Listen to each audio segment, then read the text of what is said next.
Hi everyone, my name is Alona Chirva and I'm CBT psychologist and schema therapist. So today's subject was announced by one of my subscribers who was really asking how to actually overcome the emotional burnout. And in today's video, the subject is going to be about emotional burnout. Let's talk today about the stages of emotional burnout and how actually to cope with the moments when we actually feel tired and stressed. So let's start number one from understanding what is actually emotional burnout. It's very interesting that emotional burnout is something not easy to identify when you're actually having it. So that's why we say that emotional burnout have 4 stages. So the stage number 1, it's when we actually are so excited of doing something. We are doing lots of things at the same time. We are trying to achieve the goals and feeling so driven by what we are doing. But in this stage, we already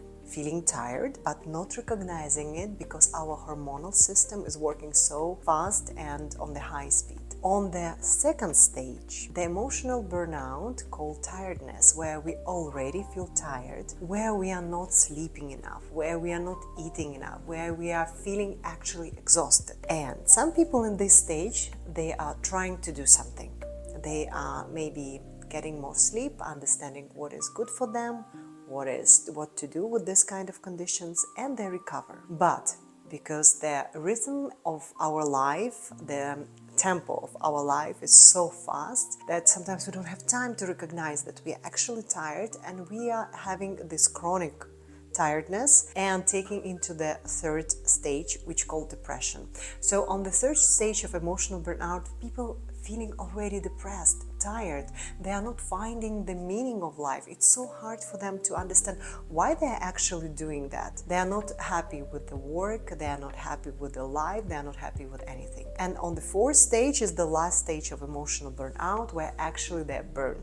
That's why they have burnout. And in this stage, you actually need to take a sabbatical and to understand what to do with your life, how to readjust the thing, how to recover things. And it's such an important step, because if otherwise we keep continuing, we're gonna be ending with lots of addictions, because burnout is something that we taking addictions with us because we need somehow to release this stress, to release these hormones, that cortisol that we always having. So what to do with our life when we have emotional burnout? So apart from the stages where you can really understand what is happening to you, you have to look at your priorities. Because if you are a person with the high standards, you are going definitely having burnout more than other people, because you're constantly having this urge for achieving something. And probably you're the person who is not really enjoying the process, but you are going towards your goal, achieving your goal, not really celebrating this goal, and then you are taking the next step. So first, try to understand if you're really the person with the high standards, which is good, but if these high standards are pressurizing us and creating this tiredness, you have to really understand and ask yourself, what would be the best way for me to do right now? Or what will be the best way for me to resolve this problem? And look at your problem as something that you need to resolve in terms of your biological system, because whenever we are tired, we have to first understand what our body needs. Maybe it's a very good deep sleep, maybe it's a quality food, maybe it's just relaxation. So this is what you need to be aware of. So once you understand what is your stage, you have to take a step. Maybe first step is to really dedicate one day where you're not going to do anything related to work, anything related to any of the tasks you're planning to do. It's just you being rested. So what do I mean by rest? It's not doing some extra activities. You really need to rest. It's maybe 20 minutes, 40 minutes, 1 hour. You basically need to decide